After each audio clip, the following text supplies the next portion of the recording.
que vai ser derramado já nesta noite sobre a tua vida.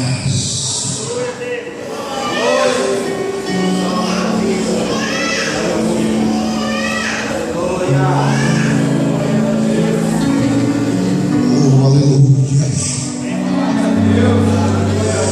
Diz a Bíblia Sagrada, meus discípulos, Jesus chamou eles e disse: vão embora na frente. Vão na frente. Os discípulos olharam para o Senhor e não fizeram questão de perguntar para Ele o porquê. Não fizeram questão de perguntar qual era o propósito, qual era o motivo.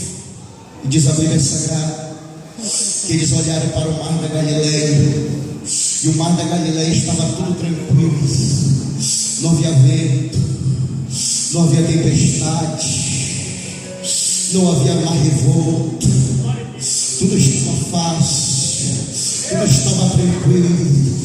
Então eles disseram: nós vamos embora, nós vamos atravessar isso aqui, e apenas alguns minutos nós vamos atravessar o mar da Galileia e vamos descansar.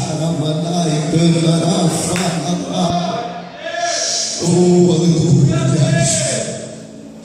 Eles dizem: vamos, segue.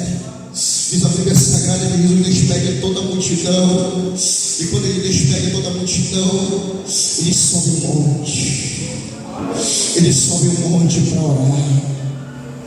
Ele sobe um monte para buscar o seu Deus. Os discípulos estão indo no mar da Galileia, e creio eu, quando eles chegam no meio deste grande mar, quando ele não esperava, se levanta uma tempestade, se levanta ali um vendaval, começa a soprar, diz a Bíblia Sagrada, o vento contra o barco ao qual eles estavam, e eles começam agora a ficar temerosos, porque tudo estava tranquilo, tudo estava bom, tudo estava dando certo. Ei, crente, não brinca com Deus, crente, não brinca de ser crente, não.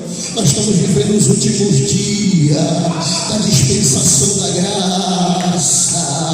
Nós estamos vivendo os últimos dias. Não brinca com teu Deus. O inimigo está aí furioso, querendo tragar alma, querendo tragar vida.